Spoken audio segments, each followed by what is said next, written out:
Good evening to all of you. Hope you have celebrated January 1st in your college and other offices. All of you are well aware, or I might have told in my previous videos that I am going to speak in the local language. మిత్రులందరికీ ఇక నుంచి నా యొక్క వీడియోస్లో ఎక్కువగా మన భాష, మాతృభాష తెలుగు భాషని వాడటం జరుగుతుంది. ఈరోజు మనం చెప్పుకోబోయే కేసులో ఏమిటంటే ప్రొఫెషనల్ ఎథిక్స్లో వస్తుంది.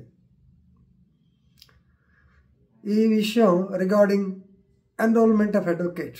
మీకు section 24 of the advocates act అప్పుడు చెప్పాను. ఎన్రోల్మెంట్ ఆఫ్ ది అడ్వకేట్లో ఉండాల్సిన క్వాలిఫికేషన్స్, అలాగే సెక్షన్ 22 ప్రకారము సర్టిఫికేట్ ఆఫ్ ఎన్రోల్మెంట్, దీని గురించి అందరూ తెలుసుకున్నారని చెప్పి ఆశిస్తున్నాను. అలాగే ఎన్రోల్మెంట్ ఇచ్చే ముందు కొత్తగా honourable high court of Uttar Pradesh, Allahabad high court 2 judges bench, వారి పేర్లు ఆనరబుల్ సౌమిత్ర దయాల్ సింగ్ అండ్ వినోద్ దివాకర్.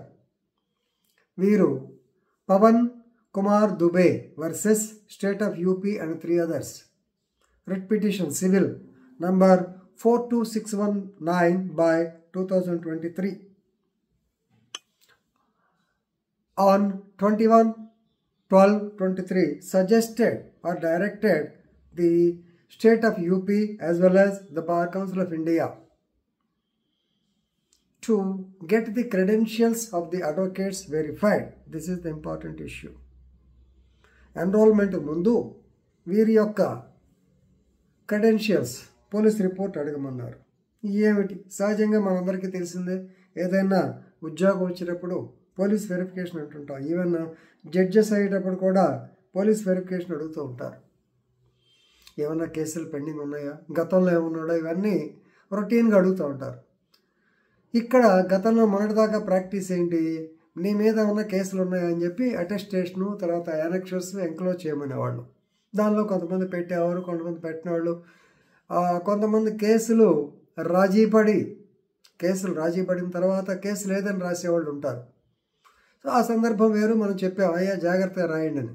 అలాగే ఇక్కడ పాయింట్ ఏంటంటే, ఈ కేసులోకి వచ్చేటప్పటికి ఒక లాయర్ గారికి 14 కేసులు పెండింగ్ ఉన్నాయి.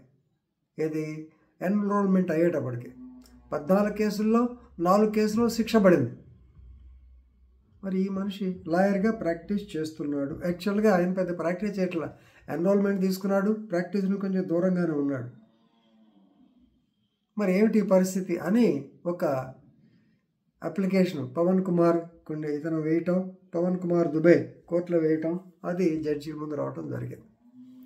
Actually, literally, the judges were shocked. A person with criminal history, he cannot continue in the noble profession, that is legal profession. ఎలా మరి ఏమిటి దాని మీద డిస్కస్ చేశారు, చాలా మాట్లాడటం జరిగింది. అల్టిమేట్గా ఈ యొక్క సెల్ఫ్ వెరిఫికేషన్ అనేది సెల్ఫ్ పనికిరాదు, దానికన్నా ఇది బెటర్ ఉద్దేశంతో so honourable high court of Allahabad 2 judges bench వారు ఏం చెప్పారంటే, ఈ ఎన్రోల్మెంట్ కన్నా ముందు మీరు పోలీస్ వెరిఫికేషన్ తీసుకోండి. పోలీస్ వెరిఫికేషన్లో బయటపడిపోతారు ఎన్ని కేసులు ఏంటనేది. అలాగే ఇన్ కేస్ మీరు ఒకవేళ ఎన్రోల్మెంట్ ఇచ్చినా సరే సబ్సిక్వెంట్గా, ఎందుకంటే పోలీస్ రిపోర్ట్ వెంటనే వాళ్ళు తిరిగి ఇవ్వకపోవచ్చు, మీకు పోలీస్ రిపోర్ట్ వచ్చే లోపల మీరు ఎన్రోల్మెంట్ ఇచ్చినా సరే that's only temporary enrolment. Police రిపోర్ట్లో నెగిటివ్గా వస్తే, కేసులు ఉన్నాయని వస్తే, కేసులు పెండింగ్ అని వస్తే, కేసుల్లో శిక్ష పడిందని వస్తే ఖచ్చితంగా ఈ యొక్క ఎన్రోల్మెంట్ని క్యాన్సిల్ చేసేయండి. ఇదనమాట. So necessary directions to the concerned police regarding pending and fresh cases against the concerned person. Just like మనకి పాస్పోర్ట్ వెరిఫికేషన్ అప్పుడు ఇదేగా చేసేది, అలాగా వీళ్ళకి కూడా చేయండి. ఎందుకంటే సిచ్యువేషన్ ఎట్లా వచ్చింది, a person with 14 pending cases in which he was convicted in 4 was able to obtain a license to practice law by concealing such criminal background. చాలా సీరియస్ ఇష్యూ ఇది. 1-2 కేసులు అంటే అర్థం ఉంది, 14 కేసులు, శిక్ష పడిన కేసులు. సో డెఫినెట్లీ ద పర్సన్స్, యాక్చువల్గా మన దాంట్లో ఉన్నటువంటి ఆ ఫారంలోనే persons who are facing criminal cases, persons who are actually convicted in criminal cases, persons against whom the cases are acquitted, all these things should be incorporated. అది చేయకుండా అంటే manage చేశారు. నో అంటే ఎవరు పట్టించుకోరు. ఇది అప్లికి పిటిషన్ పెట్టారు కాబట్టి కేసు వచ్చింది కాబట్టి బయటపడింది, కానీ ఇలాంటి ప్రబుద్ధులు ఉంటారనే ఉద్దేశంతో ఇలా ఉండకూడదు అనేటువంటిది గౌరవనీయ అలహాబాద్ హైకోర్టు చెప్పింది. కొంచెం డైరెక్షన్స్ కూడా ఇచ్చారు, చూడాలి.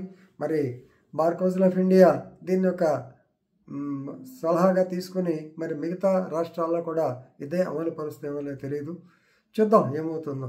సో మరలా ఇంకో వీడియోలో కలుద్దాం. అప్పటి వరకు నమస్కారం. Thank you.